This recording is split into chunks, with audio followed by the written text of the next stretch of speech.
everybody, welcome to the Resistance Broadcast. I'm John. Thanks for joining us today. It's our Thursday show, but not your typical TRB show. We have an interview with Star Wars voice actor Steven Stanton. We're going to get into in just a few moments. He's been with Star Wars for like 15 years, playing all sorts of characters, and he may or may not have done one of the voices in the interview. You'll have to stick around for that. James and Lacey with me as always. Lacey, I know you're a big fan of Star Wars quirkiness and weird voices and that sort of thing, and the voice acting is a big part of that. So Steven's got into a lot and talked for quite a bit of a lot of cool things. So it was interesting to check that out, right? Yeah, I am definitely a Raddus fangirl. As you guys know, I love Admiral Akbar. So I'm going to be honest. This interview, I listened a lot. Like a real lot, because I was just in so much awe of like everything that he does. Yeah. And then also his knowledge of movies and old school Hollywood and all that stuff. Like I could just listen to him forever. Yeah. And James, we don't have to say it. I mean, Rogue One's your thing. So this is a big moment. Big Admiral showing up on the pod for you. Yeah. And, we haven't got to it yet, but like I will say my respect for Steven grew infinitely. There were so many times in this that he proved himself in a lot of ways of how deep he goes in his love for, number one, I guess his job and his trade, but also too just in general, like he loves Star Wars and is willing to go the extra mile. So yeah. This was a lot of fun. I'm excited for you guys to see it. Yeah, and just an all-around gracious guy. And with that, we don't need to get into it any more than doing it right now. So let's send it to us, having our discussion and interview with the great Steven Stanton. Steven, thank you so much for joining us. Welcome to the Resistance Broadcast, and welcome to our Resistance base tonight. Thank you guys for having me aboard, John, James, Lacey. It's great to be here with all three of you. So before we get into anything, obviously just on a human level, we just want to ask, so our audience knows, how are you doing in 2020? It's obviously a rough year. How are you holding up during this pandemic and this crazy year? Well, thank you for asking. Yeah, it's been a tough year. I'm in good health, so I have that to be very grateful for, very thankful for that. So no worries on that score so far. Keep my fingers crossed. And right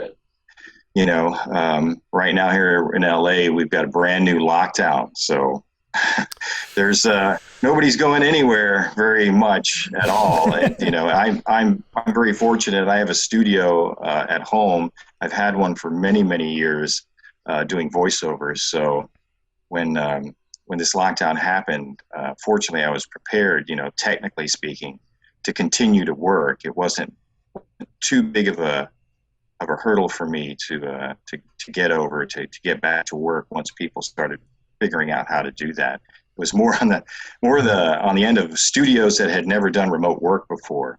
I've done a lot of remote work for almost all the commercials that I do, trailers, promo, all that stuff.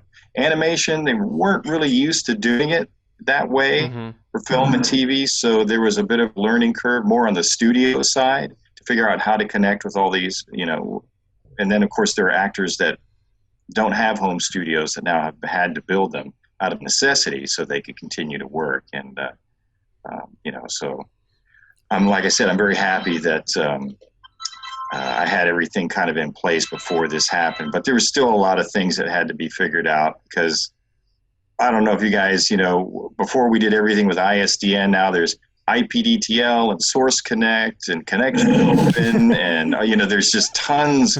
Everybody's got all these new pieces of software and all the teleconferencing with Zoom and Blue Jeans and Skype and all this stuff. And it's always a mixture of all these things. So I have to have, I always keep a session log and a notebook at home anyway. And now it's just, each page is just filled with details on how I did each job because when they come back, and they always come back to fix something or re-record, you got to go back and connect all the dots and say, okay, how did we do this before? What microphone did we use and everything. So.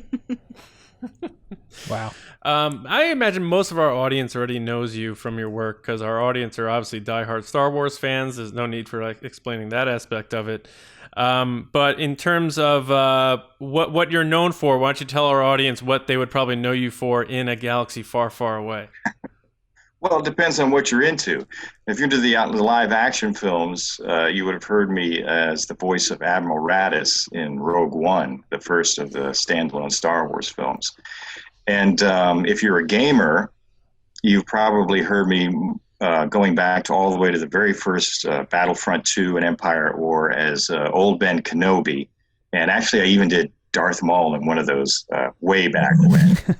It's one of those things they just threw at you at the session. It's like, do you think you could do Darth Maul's voice? Give it a shot. Let's see if what you come up with. and into the arcade version, Star Wars Battle Pods. I don't know if you've ever seen that incredible game. I don't know where you'd play it now. Dave and Buster's is where you could, sit in that thing with that wraparound screen. Not this year. Yeah. Right. So if you're in Disney Infinity, reprising the voice of Ben Kenobi there.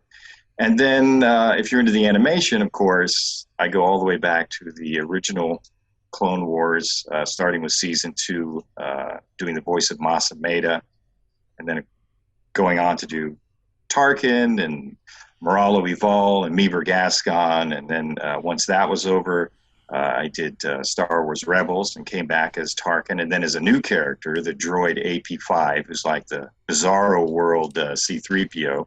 Yeah. And then the Bizarro droid Alan Rickman. Yes. Well, actually, they when that script came to us for the audition, they were trying to explain the relationship of Chopper and AP5 to the rest of the, that little group in Rebels. And they said they are like the Statler and Waldorf of Star Wars Rebels.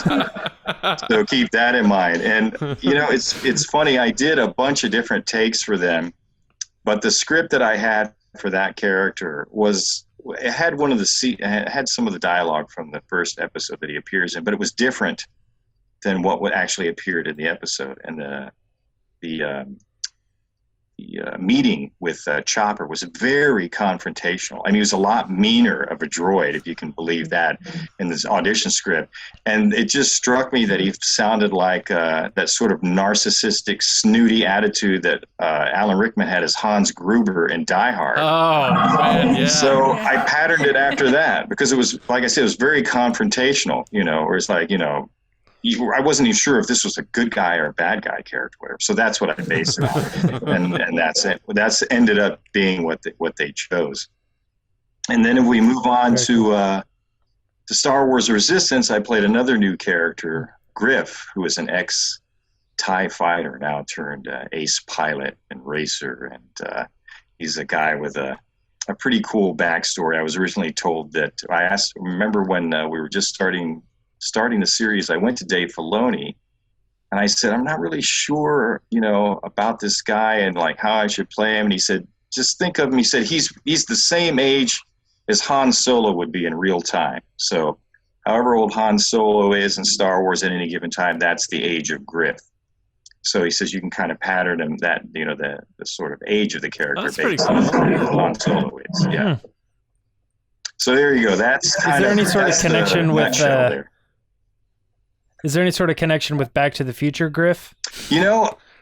I thought so, because that's immediately when I heard that name, that's exactly what I thought of. But I kind of mentioned that to the crew, and they kind of like, it was almost like they hadn't even thought of that character, or had forgotten about it or something. But I think the character, I think all sort of like images of Biff and Griff kind of go out the window once Griff comes on the screen and starts talking. Yeah. He kind of owns that name now for himself. I don't think there's any doubt on who the character is. No question. So I wanted to ask you in terms of how you approach different Star Wars characters. I know you do a lot of other voice work too, which I hope to touch on a little later, but doing characters that existed prior to you versus a Raddus who's kind of like, Steven, this is your character. Is there trepidation to not be an impressionist, but also kind of honor the character versus like which do you like better? If you could touch on the differences between taking on a character that existed versus a new character. Yeah, all of that, what you just said there, right? So yeah, when you're doing your own character, you're coming to it from a very different place because you're trying to create something based on what the writer had in mind and what the director has in mind, and then what your input is. And so you come to it, you come to the audition with that, and then if you're lucky enough to get booked, like say Raddus, for instance, or something like Griff or AP5, then you get to the set, and then the fine tuning starts happening. Like how do we want to play this character? We know what the voice sounds like and how this character might act in one particular scene that you audition for. But now we have to flesh the whole thing out. And what is that character like? In more than just that scene. Dave Filoni has an interesting way of working. I'm sure he's carried that over into live action, like when he was dealing with Rosario Dawson and The Mandalorian doing Ahsoka. I've talked to him about this at some length one time. He, of course, as the director, he's helming the thing. He has the vision of like how he wants this character to look, sound, be on the screen. But at the same time, he doesn't like, despite everything you've heard about Dave talking to us for like a half hour before the session starts, I'm sure you've heard those stories. That's usually more about what the episode that we're going to work on today. And when it comes to your individual characters, he doesn't like to give the actors too much information. As he once told me, he says, look, I grew up, in Pennsylvania. I'm just, I have a frame of mind and a point of view based on how I grew up and the experiences that shaped me. Because I have no idea what you're going to do with this piece of dialogue. He goes, you may come up with something way better than I even envisioned. So before I get into too many details, he wants to kind of just let you play the scene out, play the character as you would, come up with your own ideas and see if that works. If it doesn't, you'll get notes and you'll be asked to make an adjustment and try something different. But that is actually, that style of directing that Dave does works for both the characters that I'm voice matching and the original characters. So even when we did ObiWan Kenobi, as a character I was very familiar with, I'd been kind of like trying that voice on for size since 1977, then doing it in the games. And then a lot of time has gone by. I'm older now too. I was older when I was doing that. And my experiences helped to, change how I would do that scene, dealing with Ezra, the younger person, and Obi-Wan, the mentor. I kind of looked at that scene very much like Alec Guinness sitting on the log talking to Mark Hamill's Luke Skywalker. And, he's like, well, it all depends on your certain point of view. It's a very fatherly sort of talk. It's not like the Obi-Wan we knew in the first one, because they didn't know each other that well, but it's the later Obi-Wan. That's what I based it on. So I studied that, did a lot of research on that, and once again, when I got to the studio to record for Twin Sons, Dave didn't give me any direction at all, really, to start with, other than setting up the scene. He just wanted to see what myself, Taylor, and Sam were going to do, with these three characters in the sequence. And I think I remembered running the scene at least twice before Dave said, okay, now let's try this, or let's try something different with this line. And they rewrote a few things in there. Once they heard the actors, playing out the scene, and they realized, there's too much dialogue here. Let's try. I remember Henry Gilroy taking his pencil. He says, you got your pencil? He goes, start striking these lines. And we cut some stuff out to kind of like move the scene along a little faster. It wasn't as, it was a little more talky than it came out to be. Okay. So we have those kinds of adjustments. And then in particular with that episode, Dave Filoni brought me back in just to change like one line of dialogue. We had a whole session where he just brought me in, and he discussed with me why he was making the change. He was concerned that it was not something a Jedi would say.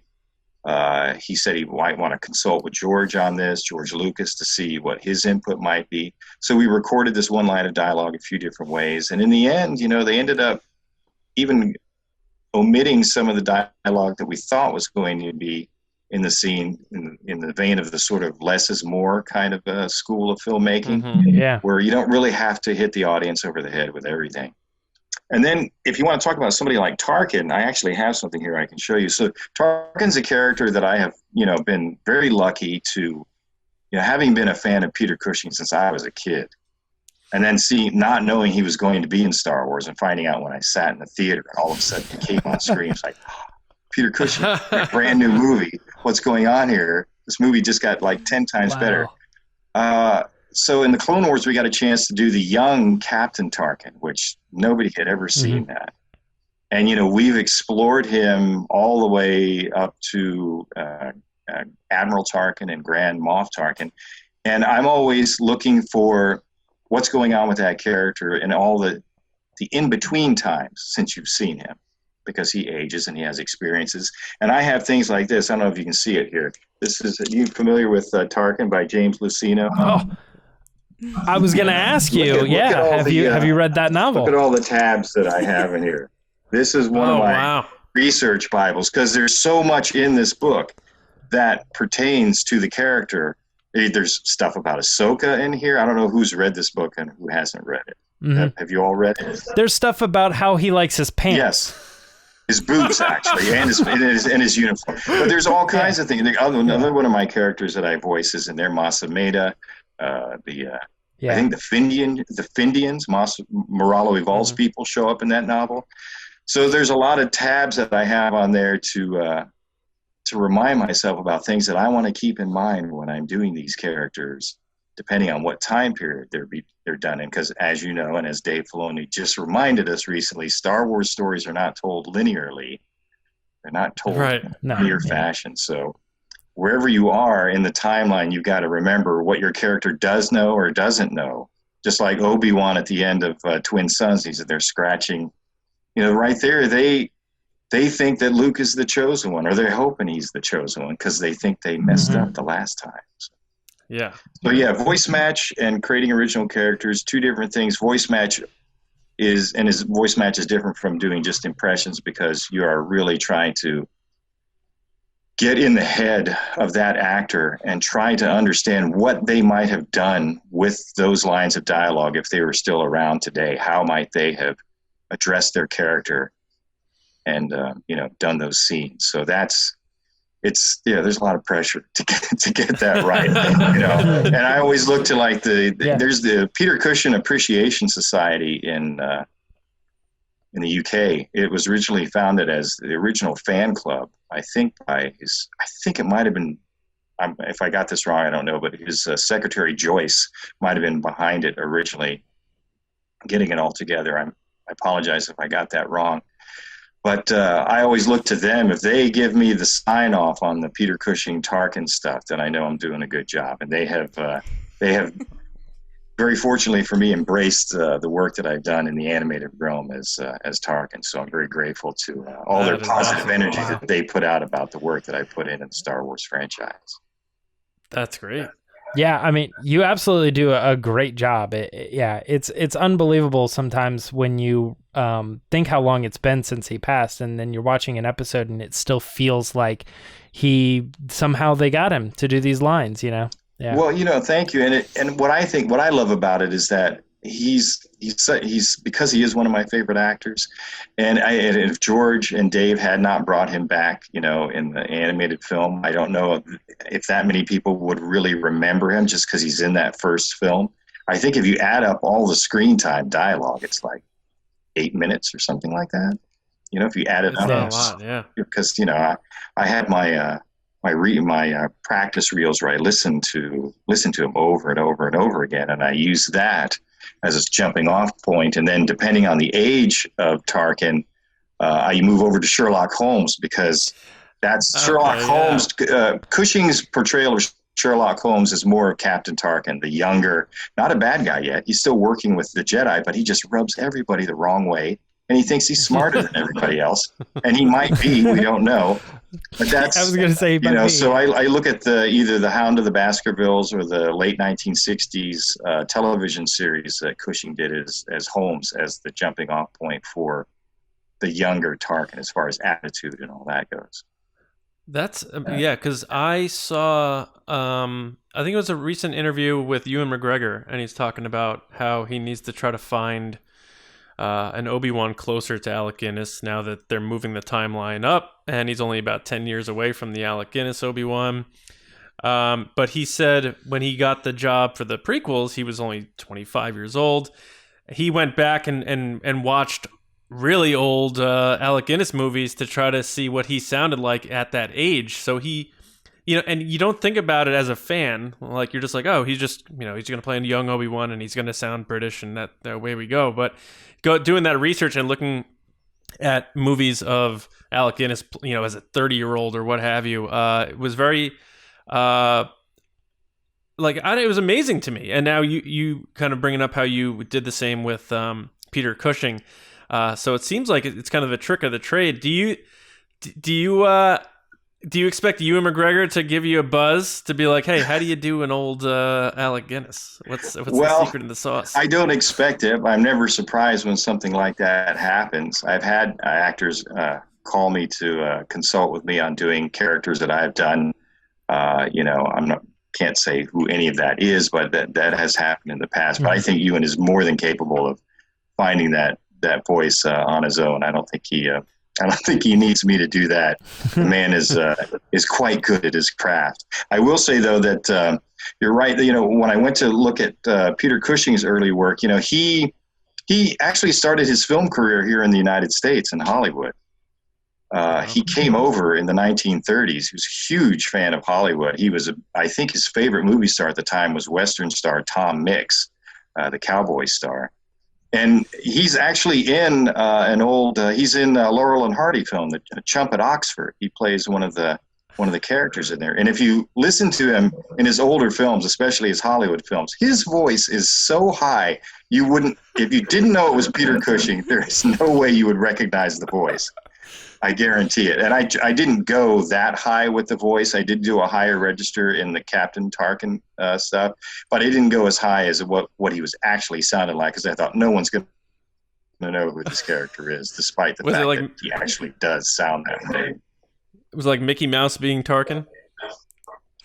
Not quite, but it was much higher. Like I said, go look at seeing, I think he did a movie with Carole Lombard. He did, like I said, Chump at Oxford's an easy one to find. He doesn't have a lot of dialogue in it, but his early films in the United States, he sounds very different. Then, of course, the war started, and he felt the need to go back home. And then, the rest is history over there with Hammer and all the stuff that he did on television in the UK, especially, which is really where he rose to fame. So I know James is probably chomping at the bit to ask you about Raddus, because Rogue One is his favorite movie. There you go. I can't argue with that choice. Yeah, I mean, it's interesting. I love that character, and I love how his voice turned out. Obviously, channeling. I'm blanking on his Admiral Akbar. No. The real life. Well, I can tell you who they asked me to base it on. So yeah. They wanted it as a cross between Winston Churchill and Patton. That's what I'm thinking of. Yeah. Yes. Yeah. That obviously there's that character in there too. I think Rogue One is interesting because I went into that movie fully expecting that Mas Amedda was going to be in it as well. There's a couple of people, because it's funny. I'll let you get to. I talked to Dave Filoni around the time, and he mentioned to me a couple of characters that I voiced that he said probably should have been in it, but they weren't. But he says anyway. He told me that. Yeah, because you were talking about reading the books earlier. I don't know if you have or hadn't, but you read the book Catalyst that leads into Rogue One, and he's so heavily in that and so important to the construction of the Death Star, more so than anybody would have ever expected. It was kind of reveal how heavily involved he was in that. And then I go into the movie and I'm like, obviously this is going to be really cool. It's going to tie to the prequels and all this. And he never shows up. And it's odd to me because a brand new standout character that we love is Admiral Raddus here, and you have connections to both of these characters, you know? Yeah, and Raddus was it was one of those sort of interesting situations where I auditioned for that character not knowing either the character or the film that it was a part of. It was all done secret, so I didn't know that it was for a Star Wars film that I was auditioning for. And like I said, they originally said they wanted a cross between Winston Churchill and Patton. So I actually researched what Patton, the real Patton, sounded like. And he had a very sort of, I always describe it as sort of a soft Eastern Seaboard accent. Not at all what we imagine him. And what we imagine him is based on George C. Scott's portrayal in the film. Yes, so I thought, well, that's probably what they mean by that. They really mean George C. Scott as Patton and Winston Churchill. So I combined those two voices together and ended up booking the job. And it wasn't until I actually got on the sound stage over at Disney that they told me that he was a Mon Calamari, and that they showed me a picture of what he looked like. Matt Wood was running the session with Doc Kane, and Doc Kane is kind of a legendary Disney recording engineer. He's been there forever. And Matt Wood is there, of course, to make sure everything sounds like it should in Star Wars, you know. So, and they were all directing me remotely from London.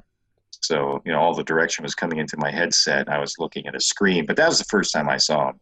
So, and once Matt showed me the picture of him, I'm like, oh, okay, I know what I'm getting into here.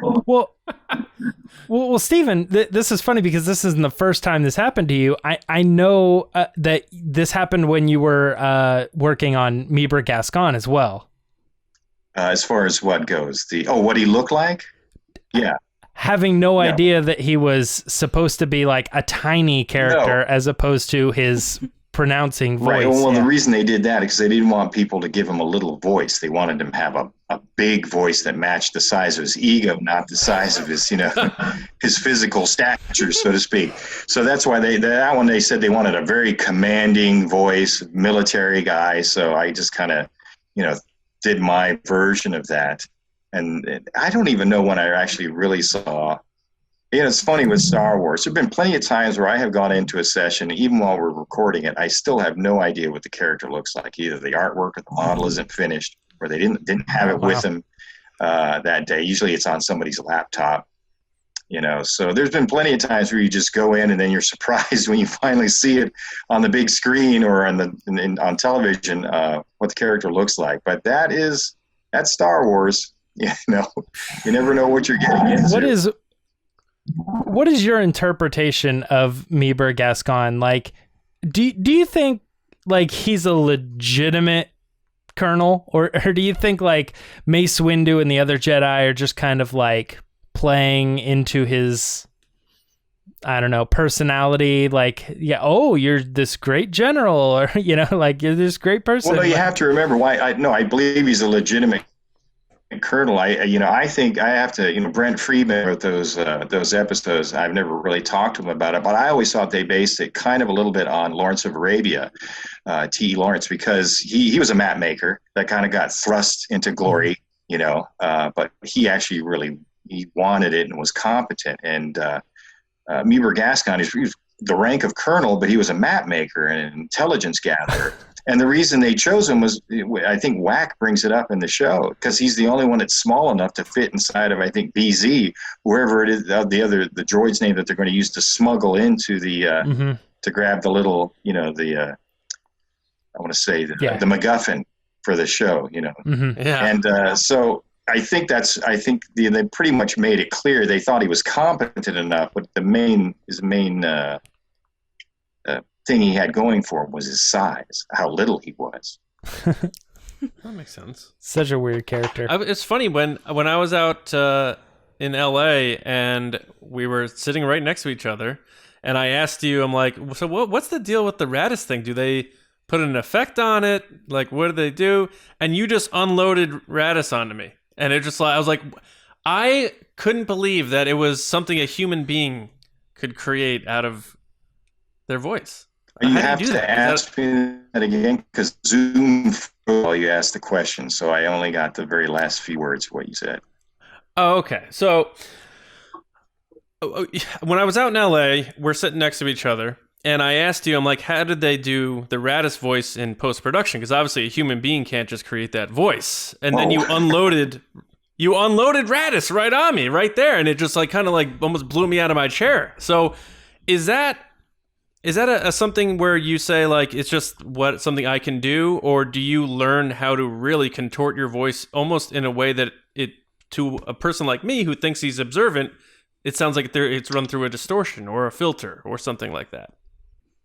Yeah, we have a pretty unstable connection, but I think the question was that how am I able to do Admiral Raddus's voice without any sort of post-production magic or anything on top of that? That is just, I was very young. You're born a certain way, you have certain gifts, and then it's up to you to kind of like do something with those and exercise, your abilities. And, when I was a kid, I didn't really think too much about it. I thought pretty much anybody could do what I was doing, which was imitating cartoon voices, things like that, But, as I got older, I found out, it's actually, a skill that, you have to work at, especially if you're doing things like voice match, trying to, I have no idea what's going on in my throat when all that stuff happens, So, when you're doing things like, this is Admiral Raddus of the Rebel Alliance. All squadron leaders report in. There you go. Yes. All right. I'm pumped. I want to go fight in a war now. Exactly. Well, Rogue One, there's a lot of good reasons to like Rogue One, not the least of which is that, that standalone really kind of paved the way for The Mandalorian to show that you could do something that wasn't part of the Skywalker saga, was live action, not animated, and people would come out and see it and they'd enjoy it. There was a lot of new, despite the characters that we knew that were in Rogue One, which is essentially like Tarkin and Darth Vader. Most everybody else in that was a brand new character. And, I was so emotionally invested. Look, I didn't know how that film was going to end.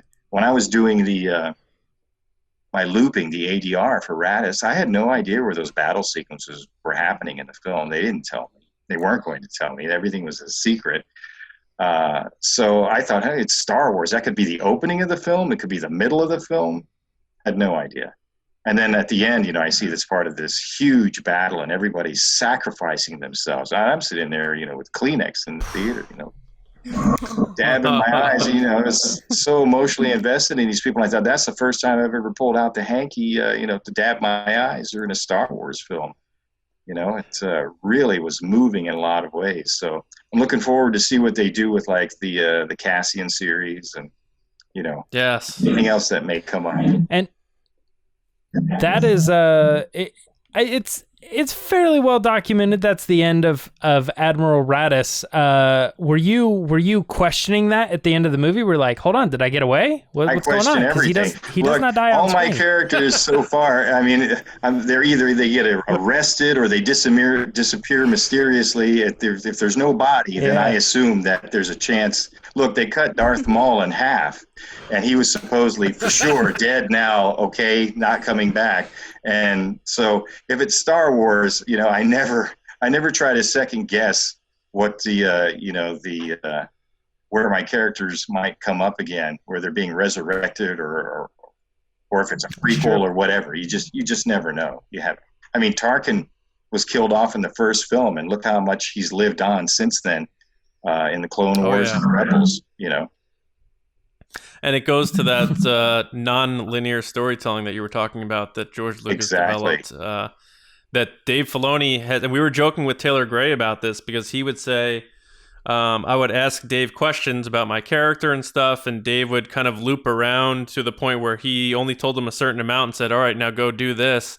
And he said Filoni loves the aspect of bopping around, kind of like he did in the Clone Wars, where something in season 2 was really the beginning and all that sort of stuff. So it's certainly an interesting approach that it looks like Dave just took the baton from George and has continued to run with that sort of approach.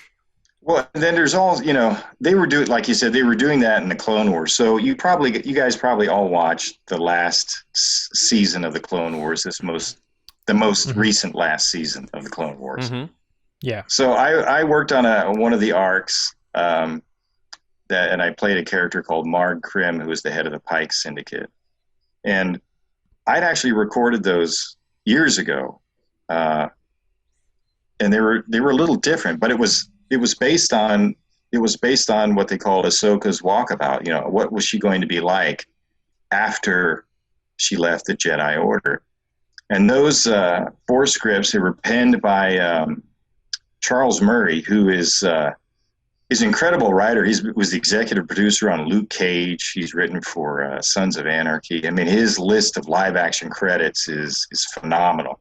And his take on that arc was very different than what you guys ended up seeing in the final season. The characters of Trace and Rafa weren't in the original 4-arc series. In fact, the first episode was originally titled Ronin, which is, you know, the samurai with no master, which Ahsoka was. She was a Ronin. Yeah. It's too bad they got rid of that concept.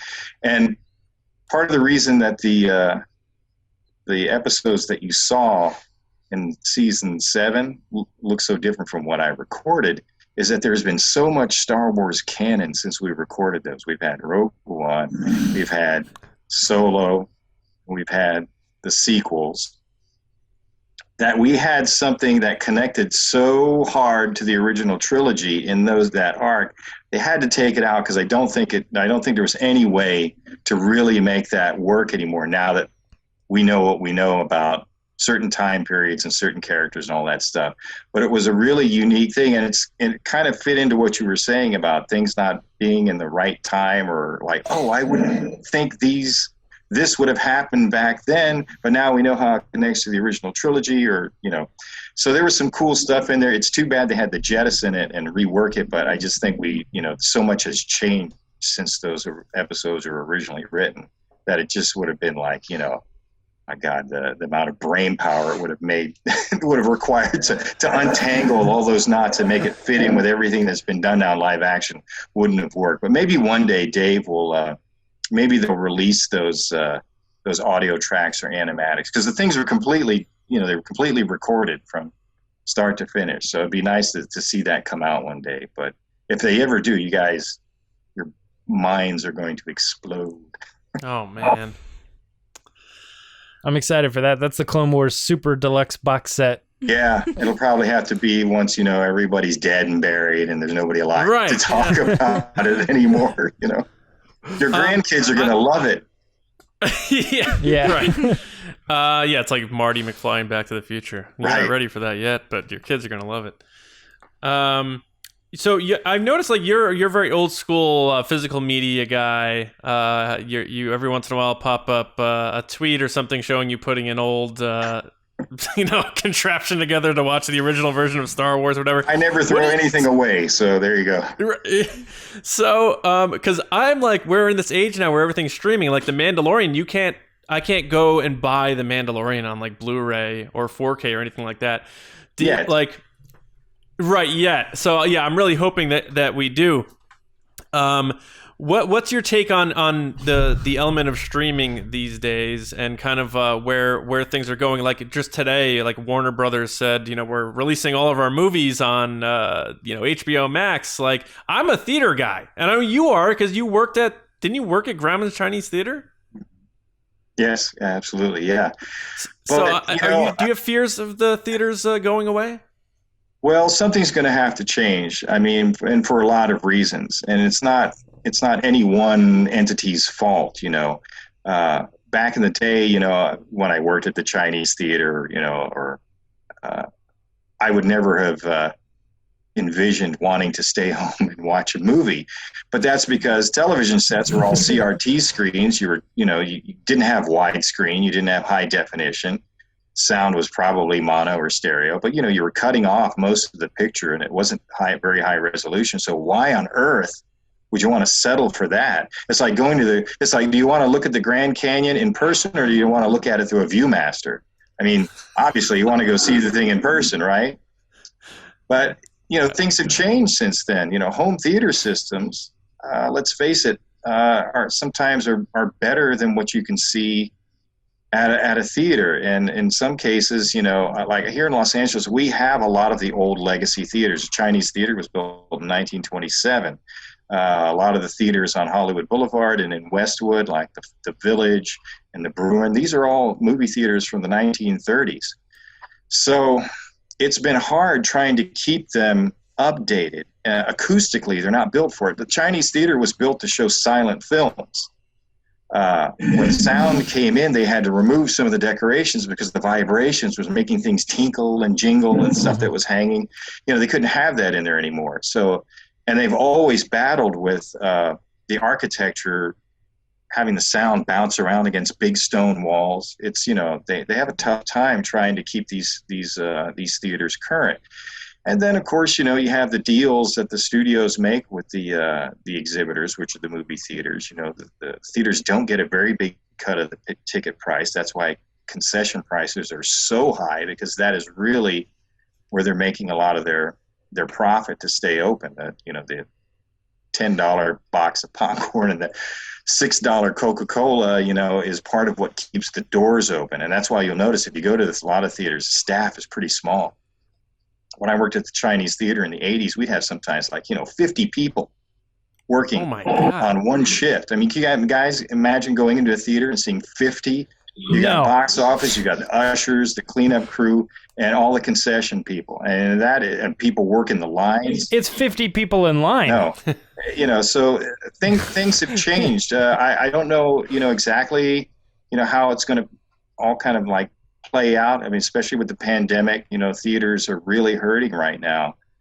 But it's once people get used to staying at home and watching a film, it's more cost effective. Like if we want to go to a theater out here, you got to go drive into Westwood. So you got to drive there. Then you got to find parking in Los Angeles. It's not like living in Texas or whatever, where every place has got a parking lot. Everything's crammed together out here. You got to go find a parking structure. Now you're paying by the hour. And, so, a family of just four, they're spending well over $100 just to go to a theater.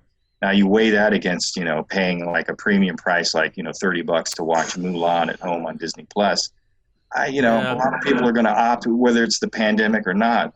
Some will opt to go and see it in person because they want the experience, and others will say, right now it's easier with the little ones and the cost to just do it here at home. So, it's a lot of things are in play right now, but it's definitely evolving into something that it wasn't before. Yeah. My parents had told me when VCRs came out that there was this hysteria that was going to be the end of the movie theater. Yeah, well, when television came out, they thought the exact same thing. That's why, theater companies, which were the studios back then. See, now, if you go to, out here, it's more obvious in Los Angeles. You'll see places like the Warner Grand in San Pedro, which used to be owned by Warner Brothers. Each theater, actually the way it started out was these were all theater chains first for the most part, and then they needed their own products, so they started studios to make movies for the theaters that they own, like the Warner Brothers and people like that. They owned theaters first, and then they opened a studio so they could have product, and get a lot of it when they needed it. But the same thing happened when television came in. They thought that was going to kill it. And even radio put a dent into the movie business because people would rather stay home and not miss their favorite radio show.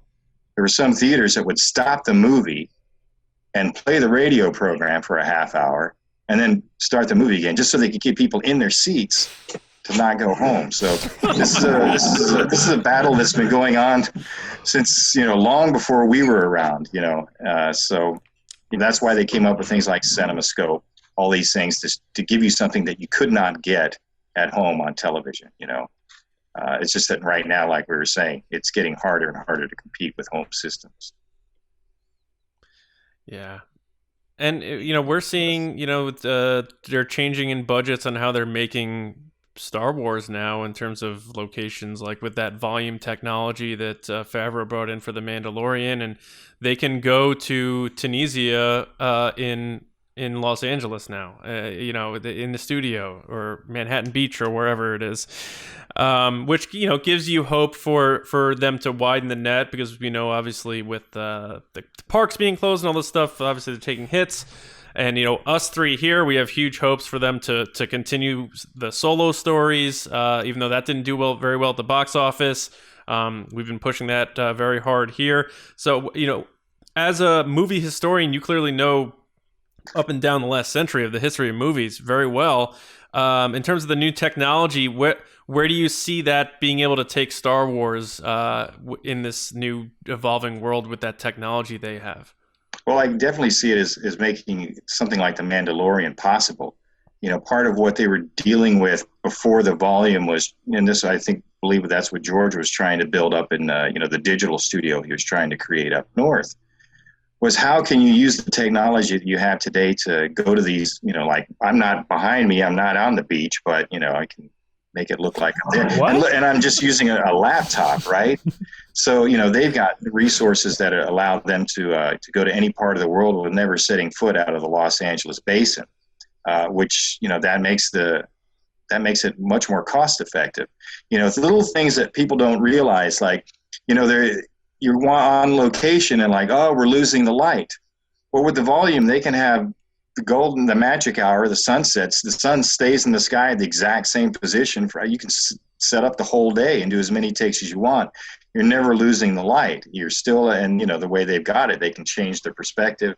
Doesn't matter. They've got all these advantages that, cinematographers, I'm sure, are going to be embracing just because it makes their job so much easier. And the new volumes that they've built, I believe, are even bigger than the ones that they used for season 1 and 2 of The Mandalorian. So we're apt to, and I think they've got they built one in the UK now. So, once you start putting a volume on something the size of, like, say, the 007 stage at Pinewood, it's like, you don't need to go to Tunisia now unless you really want to, or there's a real reason to make that happen. And it's not just Star Wars either. They're licensing this thing to other people, including Marvel, with Taika Waititi doing Thor, Love and Thunder, using the volume technology as well. So it's like, it's going to branch out of Star Wars as well. And I think it's made for people like Dave Filoni, who've been working in sort of a realm like that, because whenever they did the animated films, part of what they developed over at Lucasfilm was their pre-visualization software, which allowed them to kind of like block out the scenes and do all this stuff, in advance, so that when they were going in, so that's the difference between, filming live action and filming or, working on animation. When Dave was coming in to record us for the Clone Wars or Rebels or whatever, they already knew what the scene was going to look like, what the actors were going to be doing, the characters were going to be doing, and what the action was. The voice actors, like myself, we only knew what was written on the page. So it's up to Dave Filoni to try to communicate that to us. Now with the volume, it sounds like what they're doing is they're doing all this pre-production. They're blocking out all the action. So I think even the actors will have an idea of what it is what's happening, because they're working in a confined space, a controlled space. You're not just out in the desert. You can run off in any direction. You run too far, you hit the wall, literally. Right. So you got to know if you're doing a fight scene, it's like, well, how is this fight scene choreographed and how does it take place? And people like Dave Filoni, I think, are a natural for that, because they've been working with those kinds of constraints for a long time, and actually they're the ones that have kind of like put a lot of things into play that I think they're being used in the volume. I do have to show you something. When I first worked with Filoni back in 2009, he was still brand new to the whole directing thing, or relatively new. Season 2, and he brought me in, and he's like, well, I'm doing Masameda, and he's, that does my fanboy heart good to hear you. And he said, here, he goes, welcome to Star Wars. He goes, I don't have any Masameda action figures, but I do have this. And he gave me this Micro Machines TIE fighter. He's like, welcome to Star Wars, Stephen.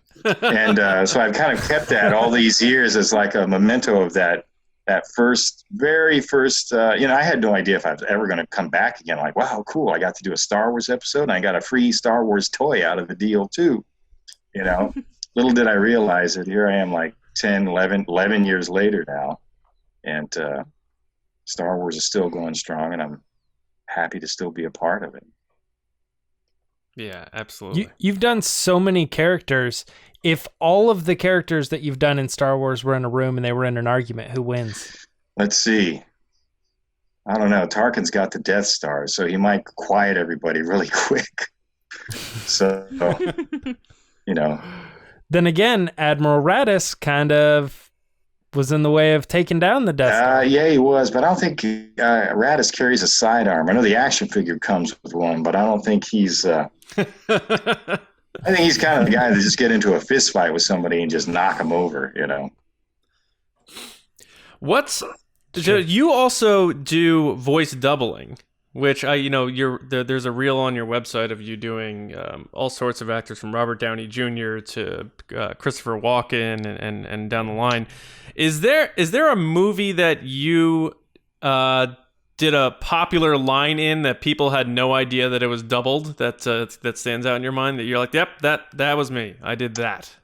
You know, I can't think of anything offhand, but a lot of times, you know, it's funny, I'll go to a movie and I have to listen real closely to, like, wait, is that line sounds familiar? And I'm like, oh, that's right, I recorded that for that actor, that's why that sounds so familiar. Yeah, and and non-disclosure agreements kind of keep me from saying like what actors I'm doing in what movies. And sure.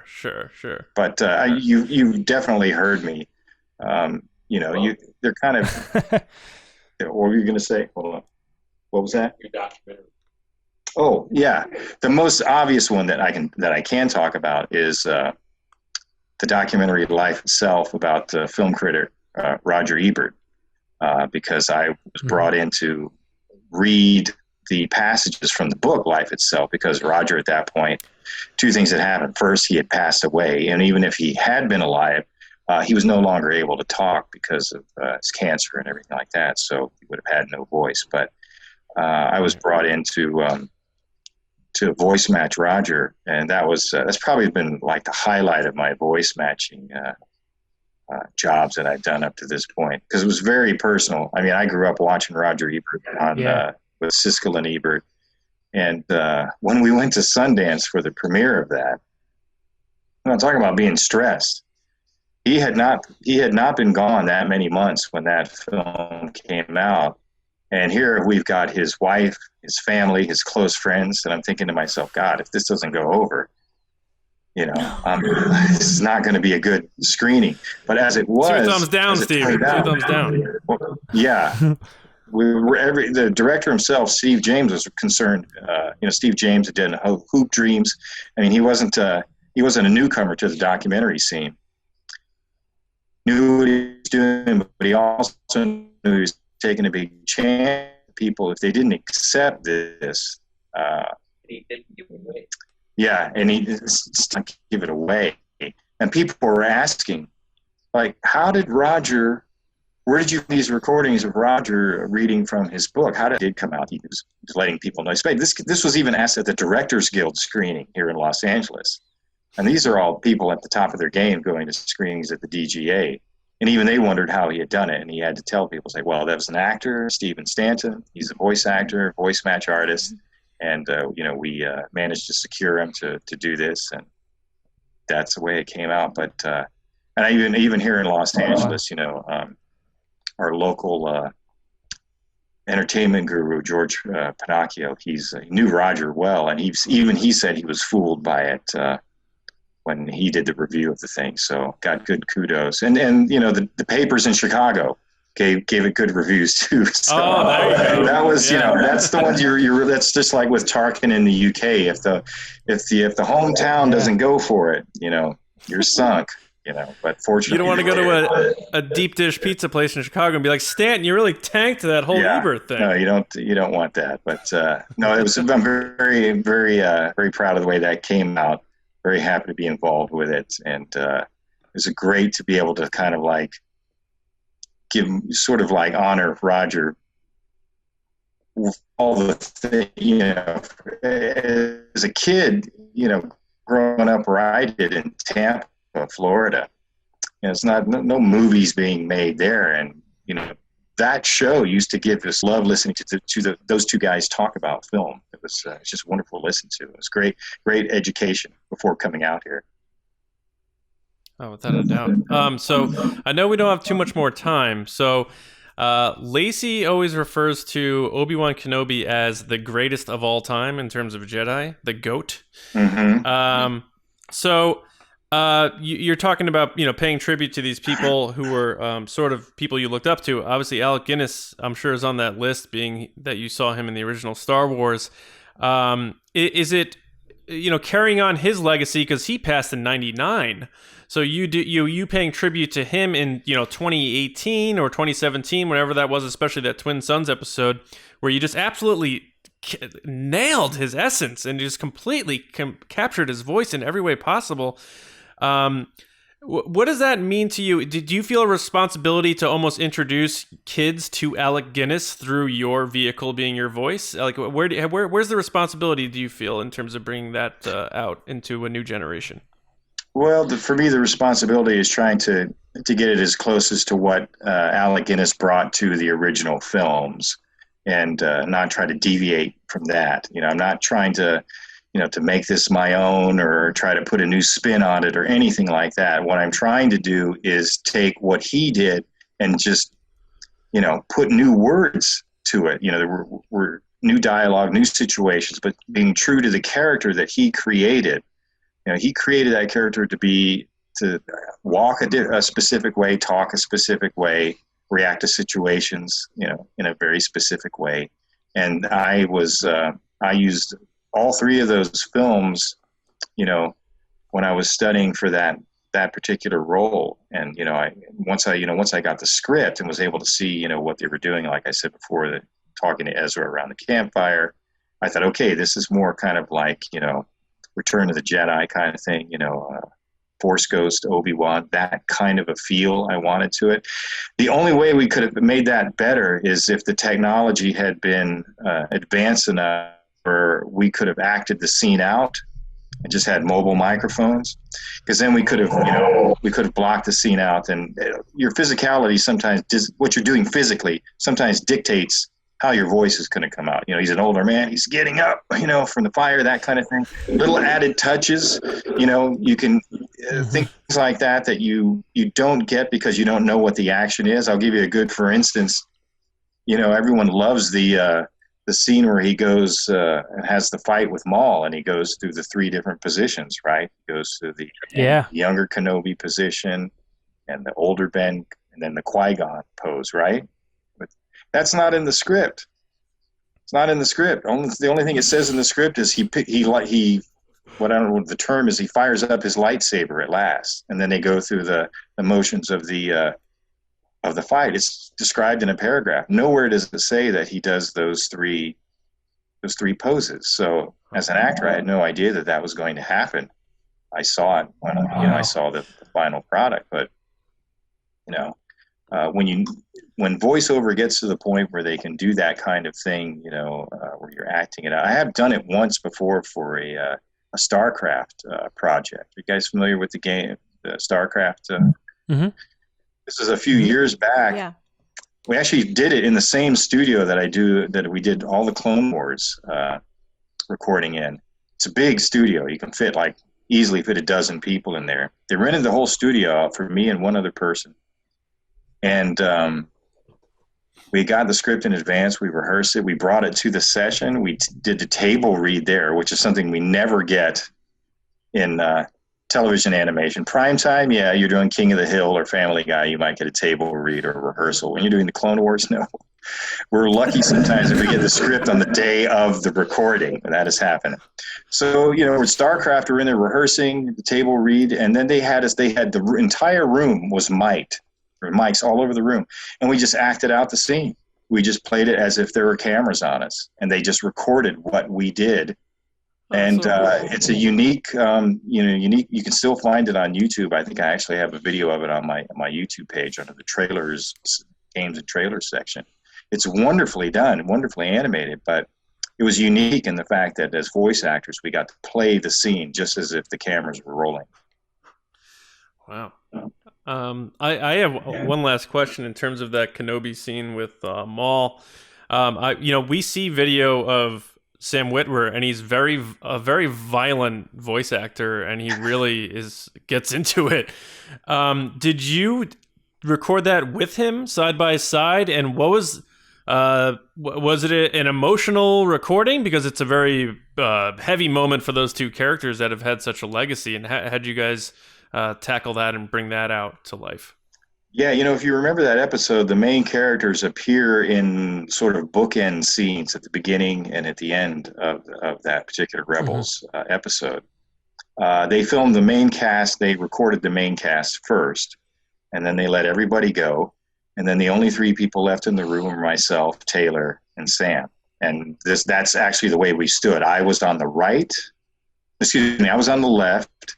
Taylor was in the middle, and Sam was off to the right. And that's the way we record a thing. And when Sam, it's like I said, when Sam starts to, really start, getting that stuff coming out of his gut there, and it fills the room. So you can't but have an emotional reaction to it. You're like, all right, it sounds like this guy's getting ready to explode. So you're on edge, If we'd had lightsabers, I would have fired mine up for sure, just to be on the safe side.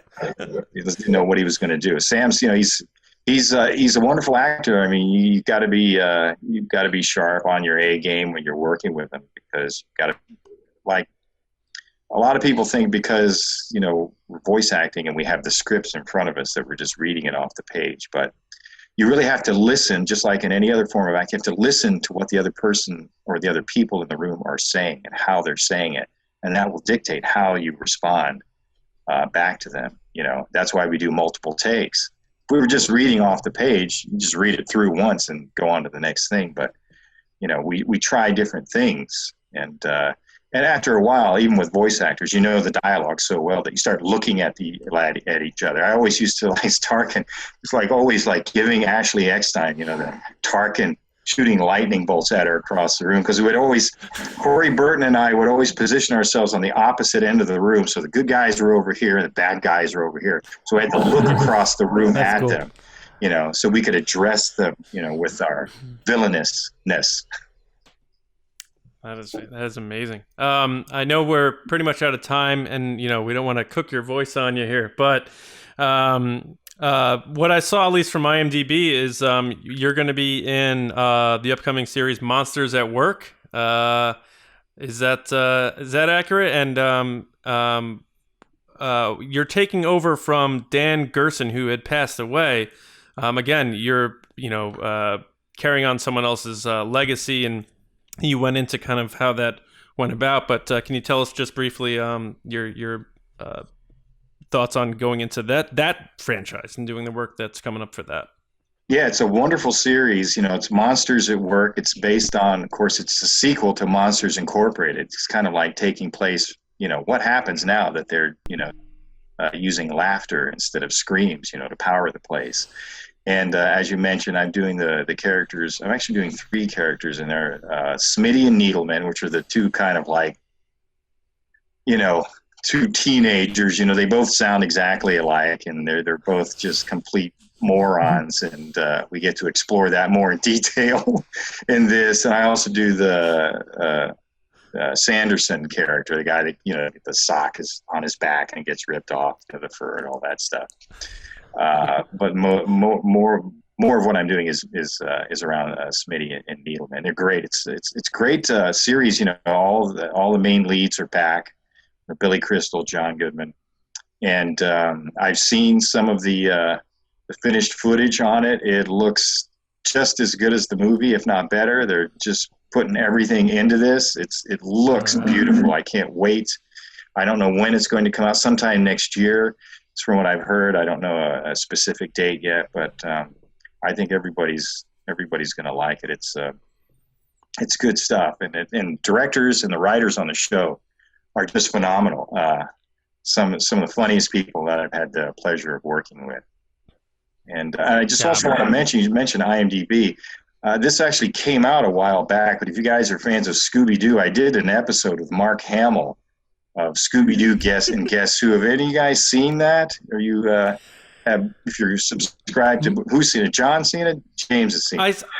I saw the clip that either you or Mark Hamill you posted maybe posted of you clip, working yeah. with Mark, yeah.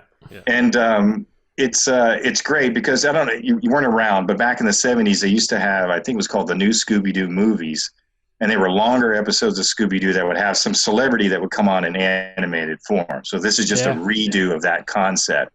And the episode that I'm in is Mark goes back to Japan to attend his high school reunion because that's where he went to high school. And I play Coach Roachner, his athletic coach. I play his drama coach, Mr. Burl, and I also play somebody else. I did get to say the classic line, and I'd gotten away with it too if it weren't for those meddling kids and famous movie actor Mark Hamill. So I've done about a half a dozen of those episodes, and I think I've gotten to say that line a number of times now. So, but if you get a chance. Boomerang, I think you can sign up for free for 7 days, whatever. Check it out. There's so many Star Wars Easter eggs in that. I don't want to give them away because some of the best ones are ones that I didn't show in that clip. There's some really good, like, Comic-Con, Star Wars, Mark Hamill type Easter eggs in that. So I think you just won me over, man.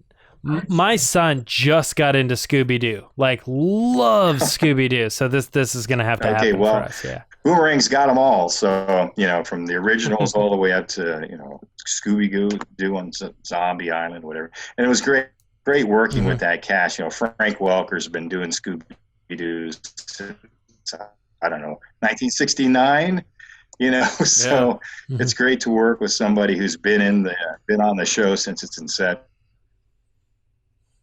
Absolutely. Yeah.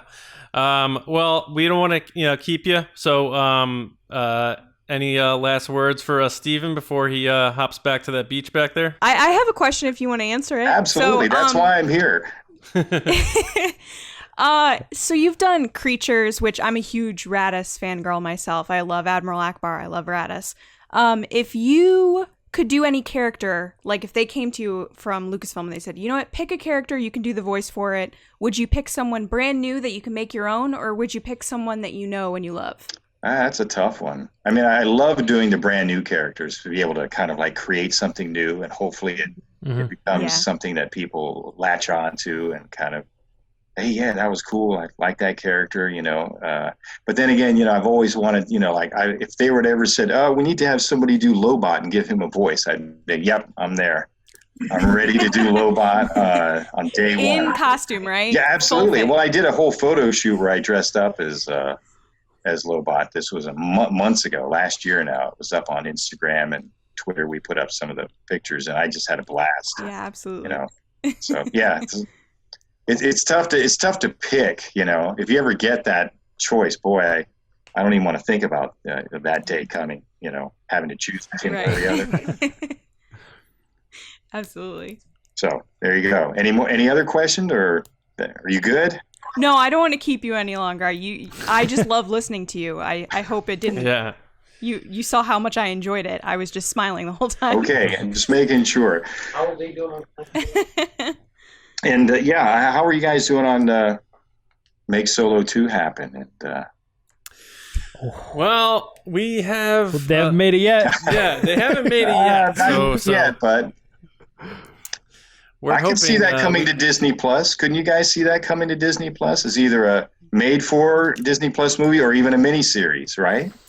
Yes, I would love it. Yes, because 100%. Who doesn't want to see?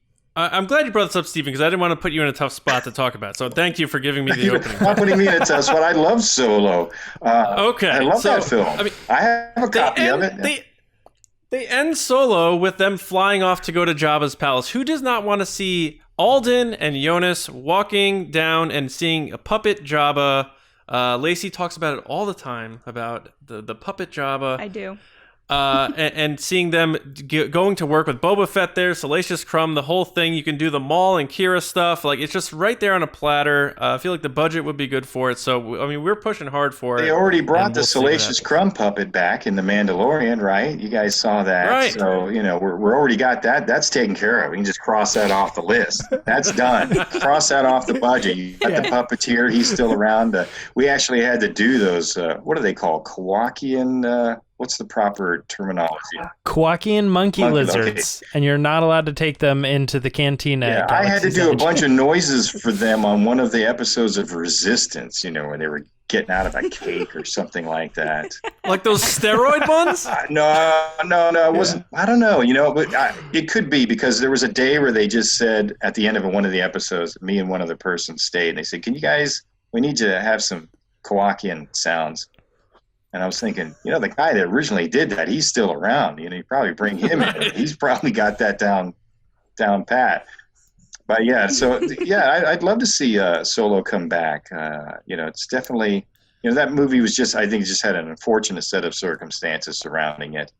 And, 100%. If there had been more time, I think, wasn't it because Mary Poppins was coming out that Christmas? They couldn't do a Christmas release on it because Mary Poppins was coming out. So, Right. So we'll put it up against Avengers and see how it handles. Here's the thing that we don't know that Disney and Lucasfilm do know. They know how many people are watching it on Disney Plus. They have the numbers, so yeah, right. They can make a decision very easily. They hear the buzz about our little fan movement, so hopefully. Hey, and Ron Howard and the Howard family, it looks like they're expanding into, really getting their foot in the door in the Star Wars. So yes, you never know what's going to happen. That's my constant thing with Star Wars. You never know. They're bringing Willow back, Steven, with a similar cast of characters, right, in terms of behind the camera. So it's all. And it's Erin all Kellyman supposedly in Willow. Oh, is she? I'm looking forward to that. I have the movie. It's like I wasn't even expecting the movie to come out on Disney Plus. I'm like, I could have saved myself from, because at the time it was like it was only on DVD. There was no Blu-ray, and it's like this thing's right. And that's all you can get. Then it came out on Disney Plus. I'm like, wow, finally. Love Val Kilmer. Yes, yeah, absolutely. And Kevin Pollak too. Everybody's good in that film. Yeah, but thank you for bringing that up because I know you work with Lucasfilm, so we weren't sure, but I'm glad to see that you love Solo also. Yes. And I feel like it's becoming like a cult status where people are like, you know what, I do kind of like that movie, and hopefully it cultivates into something because Alden Ehrenreich said he would come back, so that's a big thing, right? I'll watch it. No problem. No, won't get any argument from me there. Hopefully you'll be in it.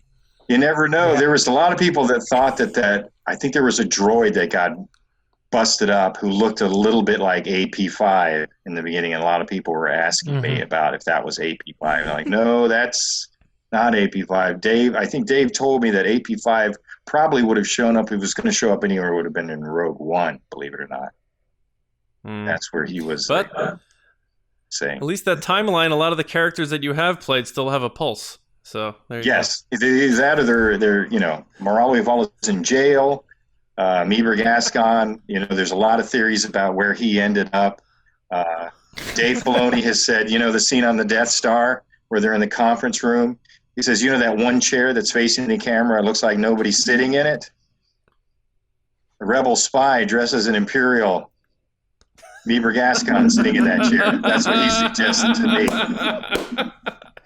Meber sitting in that chair, and someone online has actually drawn him in that Imperial officer's uniform. Oh my God! You can find that somewhere. So wow, yeah, that's amazing.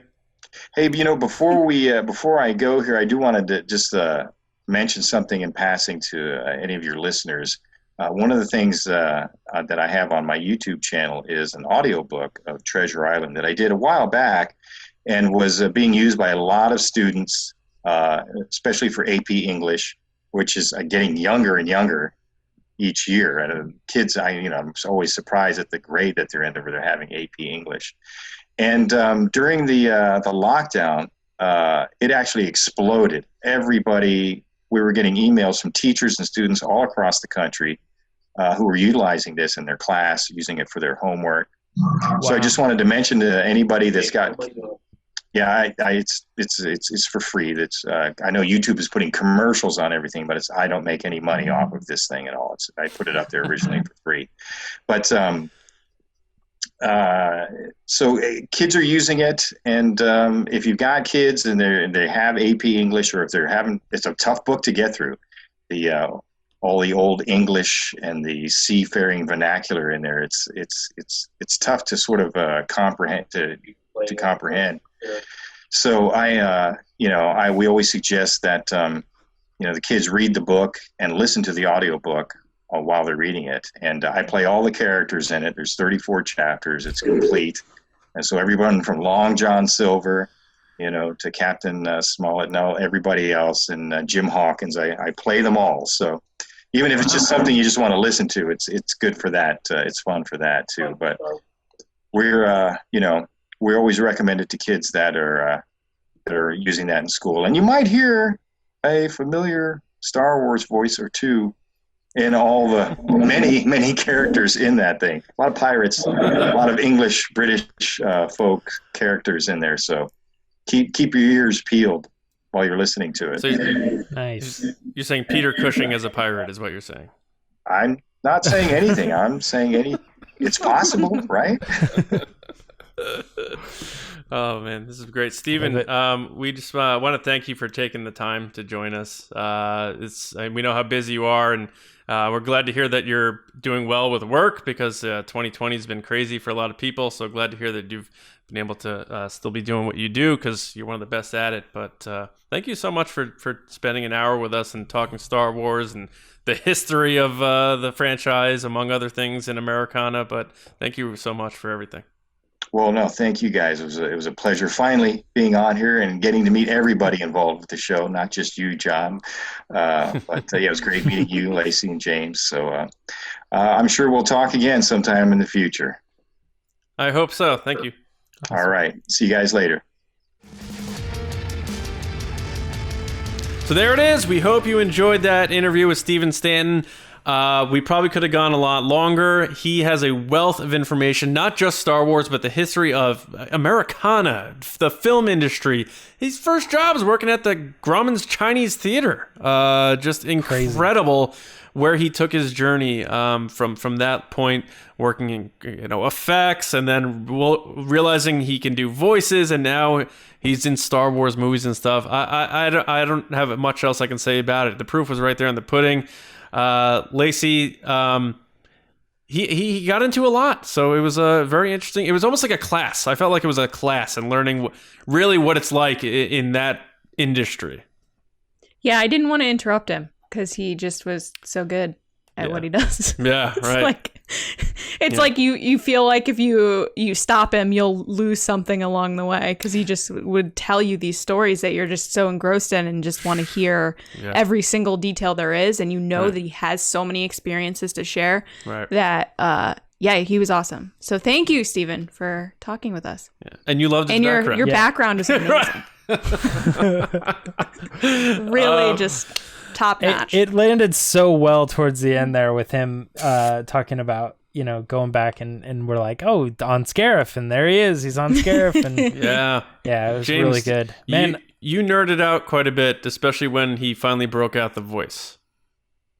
Yes, yeah. I mean,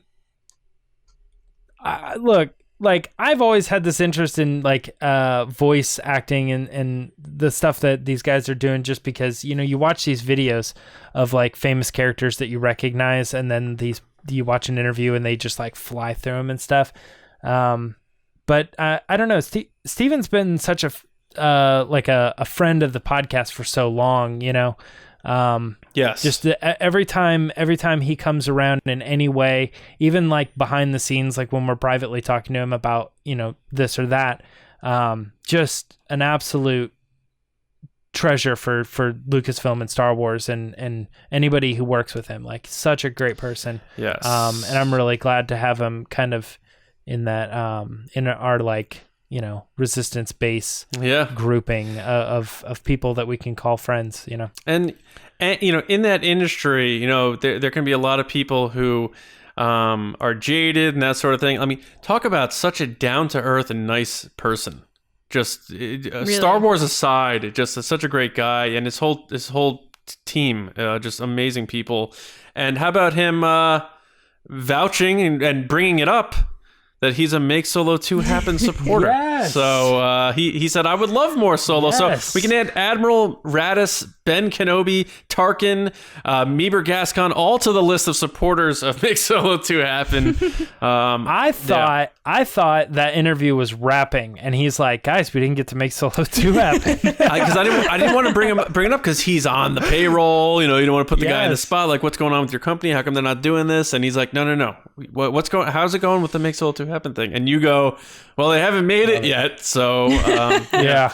But no, thank you so much to Steven. We know how busy you are, and we're glad that you are, because with what you can do in your industry, you're able to work through 2020. So we're very happy to see that you're doing well. And most importantly, thank you so much for your time. You were very generous with it, and we know our audience absolutely loved hearing the voice of so many of their favorite characters right here in our base. So we hope to have you again, and thank you to you and your team and everybody, and we'll see you soon. But we do want to thank everybody for listening and watching and being a part of TRB. Make sure you do subscribe to our show. Audio platforms, if you like that, we're everywhere. Spotify is my favorite, Apple Podcasts, Podbean, SoundCloud, and also YouTube. If you're watching, youtube.com/Star Wars Newsnet videos. If you were watching, you saw Steven had Paradise behind him in his background, which he referred to as Scarif. So there you go. I do want to say go to StarWarsNewsNet.com for all of your Star Wars news, of course, and Patreon.com/Resistance Broadcast if you want to support TRB. We really appreciate everyone who's been supporting us. It means a lot to us. It's really going to help set us up for what we hope is a return to normalcy in 2021. This is normal for us, of course, but going out and doing things and being able to really expand what we're doing and bring more content for you guys. So thank you for all your support, especially our generals, Carmelo, Andrew Staley, Jeremy Myers, Neel Shah, David Probus, John Risi, Micah Harrison, Michael Gaines, Jetta Rosewater, Bethany, Russ Harbison, Kendall Gelner, Paul Olsen, and Val Trichkov. Thank you all so much. And lastly, the Mando Fan Show.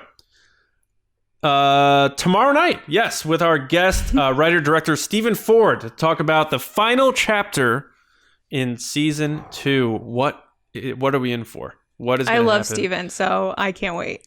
Steven is.